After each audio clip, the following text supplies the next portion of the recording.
Well, let's keep working our way back, and on the way we'll take a quick look at the presidency of the Democrat Woody Woodrow Wilson. He knew the game. Oh yeah, I'm all about seeing the advancement of you Negro folk.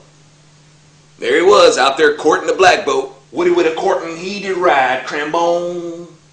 Oh yeah, y'all black people could vote back then. It's just that Democrats had this really bad habit of coming into power and taking away the rights of black people. Republicans are the ones who would come in and restore the rights. And the last time that happened was when Lyndon B. Johnson was president, a Democrat. But he got that Civil Rights Act passed with Republican support, not so much with Democrat support. Anyway, back to Woodrow Wilson. Now, what did Woodrow Wilson do? He did the same thing that the Democrats of today do. He patronized the black community for their votes. And what did he do with their votes? Well, he did things like segregate the military and fire blacks who had federal positions.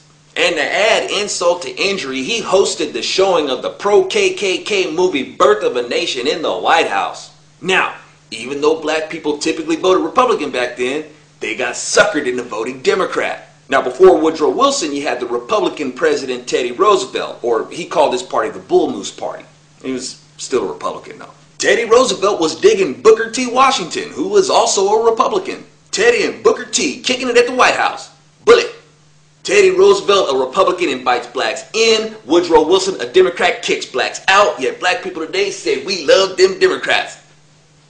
Teddy Roosevelt had to work to repair civil rights due to the damage done to it by Southern Democrats. Southern Democrats had become really mad about all these coon-loving Republicans being in the White House for so long. So the Klanocrats were dispatched to turn up the heat on how people were going to vote. So why the loyalty to the Democrat Party? Well, let's keep working our way on back. So let's look at the South wanting to break away from the Union. You got the Southern Democrat representatives that wanted to break away so they could be the slave-holding Confederate states. Oh yeah? Well, how come black men were fighting with Confederates in uniform?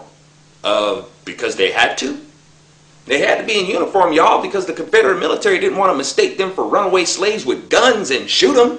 They needed every man they could get. It's another example of Democrats using black people when it's convenient for them. So those slaves were forced to fight, and those slaves that were fighting against the Union were hoping to get captured by the Union. Don't get me wrong, you have many of them slaves that were led to believe that the Union was the enemy. Kind of like how it is today. You got many in the black community that are led to believe that the Republicans are the enemy. And I'm sure there were just a lot of slaves out there that were eager to shoot at some white people, huh? Oh, I mean, come on. Now, even today, you have these left-wing cynics that would rather be suspicious of Abraham Lincoln because he said this. My paramount objective in this struggle is to save the Union, and is not either to save or destroy slavery. If I could save the Union without freeing any slave, I would do it. And if I could save it by freeing all the slaves, I would do it. And if I could do it by freeing some and leaving others alone, I would do that also. But there's what he said, and then there's what he did. Now, I could be all hung up on that and bitter about it too, but then I think about what the Democrat General George B. McClellan said. Our bloody Civil War has now lasted years under the mismanagement of Abraham Lincoln. Nearly 1 million white lives have been sacrificed. So the Democrats of today try to say that Lincoln was indifferent to slavery, but the Democrats of Lincoln's day saw Lincoln as clearly anti-slavery, and they didn't like it. McClellan also charged Lincoln with this. Lincoln has declared his intention to convert the Civil War into a war for forcible abolition and Negro equality, social and political. This Democrat was a general during Lincoln's administration, and just like pretty much the rest of the Democrats, he was at odds with Lincoln. McClellan ran against Lincoln because he saw Lincoln as a slavery-abolishing Republican who committed the abominable act of sacrificing white lives for black freedom. So what do you want to believe? That Lincoln didn't really care about blacks because of a few lines that he stated? All those people that were killed in the war? That was just a political stunt. He really didn't care about freeing slaves. And forget all that abolitionist-laden Republican platform stuff that Lincoln ran on. Forget all that. And forget about the fact that he signed the 13th Amendment. Man, he the president. He ain't got no business doing that anyway. Now, you can find accounts of Lincoln suggesting that the white race is the superior race, but hey, I never said Lincoln was perfect. But despite such sentiments, he still saw blacks as people. People deserving of the same rights as everybody else outlined in the Constitution and the Declaration of Independence. But unfortunately, a lot of people would rather assume the worst about Lincoln and side with Democrats. Why? Well, let's keep going on back. Let's examine the paradox of Thomas Jefferson, a Democratic Republican. The Republican side of him knew that we enjoy a constitutional republic. His philosophy on the rights of man and the role of government was brilliant and revered by many people today. That's the Republican side of him. But the Democrat side of him is the side that said, but these rights are good for me, not you, namely you black folks. Matter of fact, let's get to cracking with that fugitive slave law and snatch up a few of those Negroes and put them into slavery. Invasion of the Negro Snatchers. And that's just another example, but people in the black community still side with Democrats. Why? Could it be because the Republican Party stands closest to the Constitution? You know, that document that has that 3/5 clause in it, that clause that supposedly reduces black people to 3/5 of a human being? Many of y'all learned that in our liberal indoctrination system. You know, public school.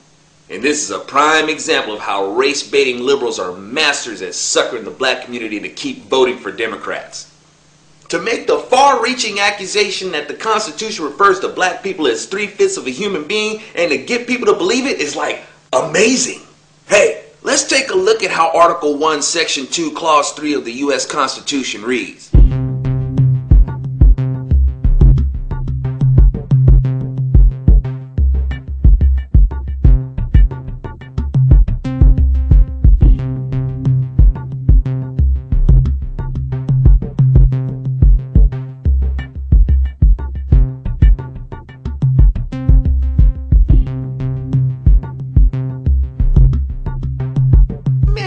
Y'all get that black people are 3/5 of a human being out of that? First of all, those who are bound in servitude are still referred to as persons. 2, blacks aren't even mentioned. The only ethnic group mentioned are the Indians. The Indians not taxed 3/5 of all other persons. This clause is reflected in Article 11 in the Articles of Confederation. Now, it is true that the proponents of slavery wanted to be able to count their slaves to be able to gain more representation. And the kind of representation that they wanted was the kind of representation that would keep slavery legal. That's sick, man. Using slaves to gain more slave-supported representation. Ain't even right.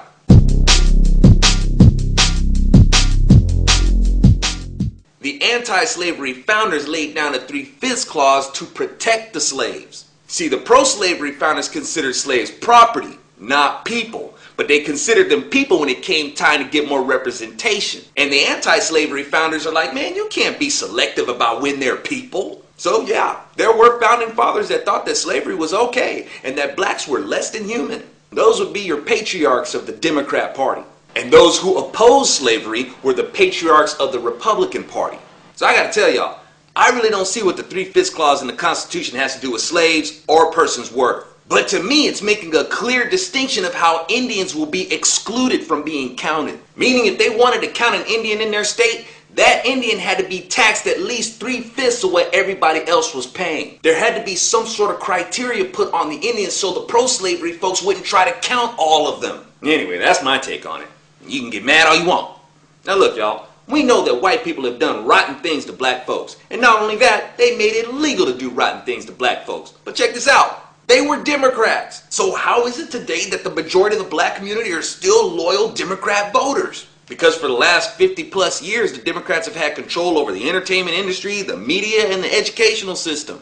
They run the mediums of social engineering. They're really good at poisoning the water, framing somebody else for doing it, and then showing up pretending to be the doctor who can cure what ails you. But of course, there's a lot of stuff to research out there, y'all. These are just the conclusions that I come to when I put my little 2 and 2s together. But you know why I believe what I believe and why I'm a conservative Republican and stuff? Because what I believe doesn't make me angry. I'm a Republican because I dig this republic that protects my freedom to worship God, and I want to keep it that way. Democrats tend to believe what makes them angry, as if negativity is the affirmation of reality.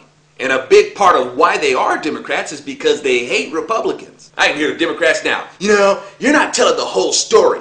No, it's y'all who haven't been telling the whole story. Matter of fact, y'all have been telling a story with holes. We've been hearing y'all's side.